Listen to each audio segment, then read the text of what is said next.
You guys know that I love my bass fishing studies. Most things in bass fishing that we talk about are really based upon opinions. And so when we have observations made from facts, from studies, I eat it up. So in today's video, I'm gonna tell you about 5 things I wish I knew about bass fishing before I ever started. The first 4 are based upon those scientific studies and observations. And the last one is actually what I think to be the most important one, that is something that I have learned throughout the years. So stay tuned. It's gonna be a good one. This video is brought to you by my apparel company, Fin Fishing. At Fin Fishing, we have awesome hats like this one with a unique bourbon barrel wood bass badge right there on top. I also have t-shirts, I have sun shirts, I have gloves, I have everything that the fishermen need. So if you guys would like to help support this channel, click on that link down below for finfishing.com. The first thing that I wanna tell you is that bass are like human beings.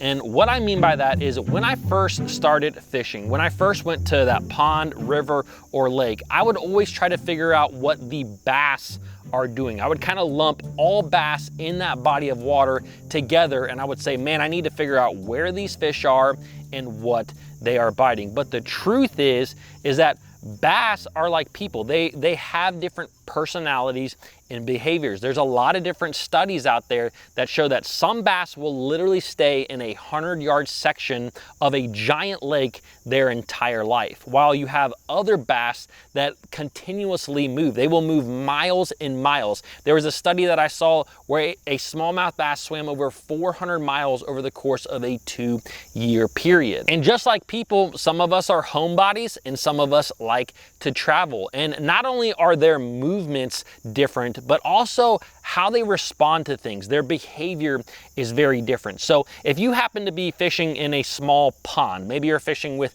a buddy and you cast your bait by a lay down tree and don't catch a fish, and your buddy casts his bait and it's a different bait by that same tree and catches a bass, it doesn't necessarily mean that you suck, and it doesn't necessarily mean that you're fishing the wrong lure. It just means that that specific bass was triggered by the lure that he was fishing over yours. And this is what can make bass fishing a little bit difficult at times, because sometimes you'll hear guys say, man, you need to have the green pumpkin that has the purple and the gold glitter. And while that may be true for some bass, it's not true for every single bass in the lake that you're fishing. So it's really important to remember that all bass out there are a little bit different. They're going to respond differently. They're going to move differently. And so a lot of times fishing the things, fishing your strengths, fishing the way that you like to fish, if you cover enough water, you will find those fish that are responding to the bait that you like to fish. The second thing I want to tell you is that when in doubt,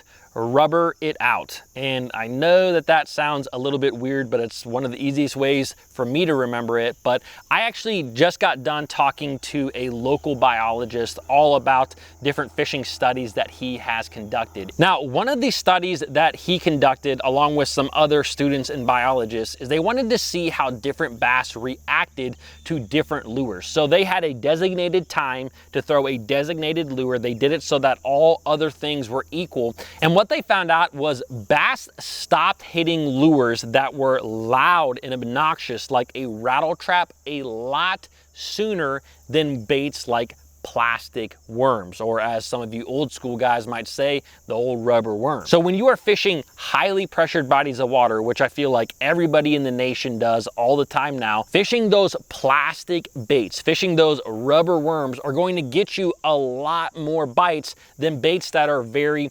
aggressive. This is the exact reason why so many people say that when things get tough to switch over to your finesse rigs like Nico rigs and Ned rigs and drop shots and wacky rigs, right? Because out of all those baits I just listed, they all have a plastic worm, a rubber worm with them. So when in doubt, when you can't catch anything, rubber it out. Now, number 3 is stealth is everything. Years ago, I was listening to a video of a professional angler named Bobby Lane, who was talking about his best flipping and pitching presentations. Now, Bobby fishes primarily in Florida. He's from Florida, but he applies what he has learned in Florida to all the different lakes that he goes to. And one big thing that he said that I really took away from is that if he could get upwind in his areas and not even put his trolling motor in and not even turn his electronics on and go through an area flipping and pitching, he truly believed that he would catch a lot more fish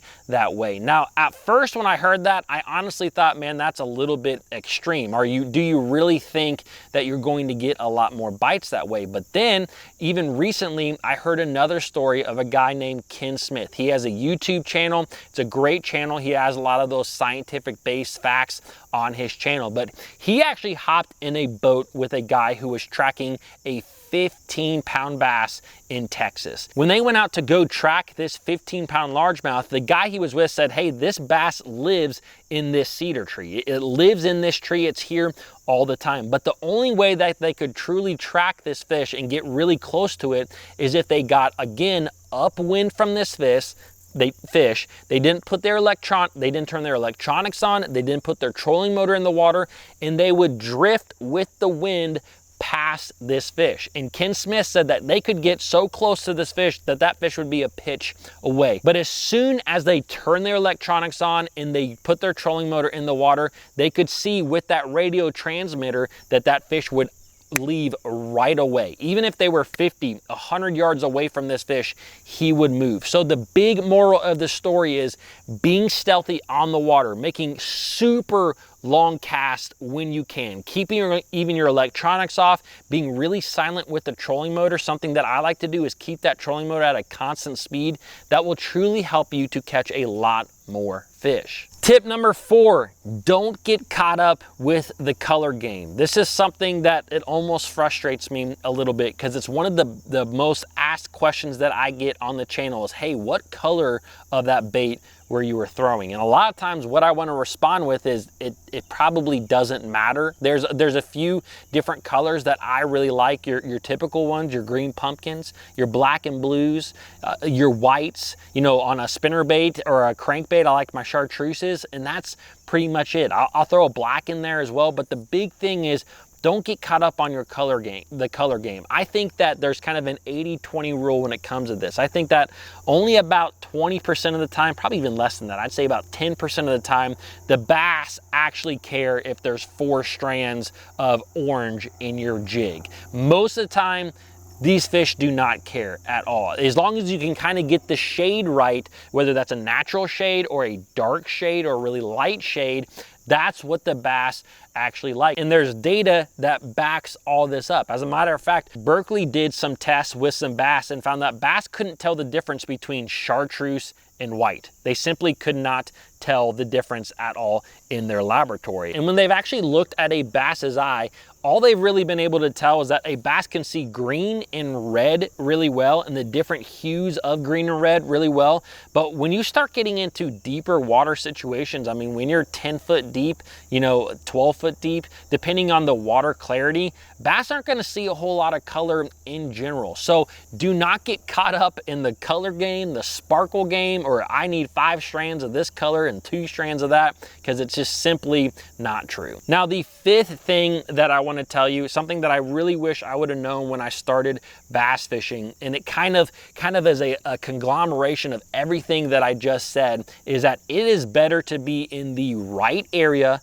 throwing the wrong bait than in the wrong area throwing the right bait. And I wholeheartedly believe that. When I go out there trying to find bass, you won't see me constantly picking up a lot of different baits, but what you will see me do is constantly moving with my trolling motor. Because I mean, I have seen this across the country. I mean, from New York, I shouldn't say across the country because I haven't seen it on the West Coast because I haven't even been on the West Coast. But from New York to Michigan to Florida to Alabama to the Carolinas to Virginia, everywhere that I have fished, it's the exact same thing.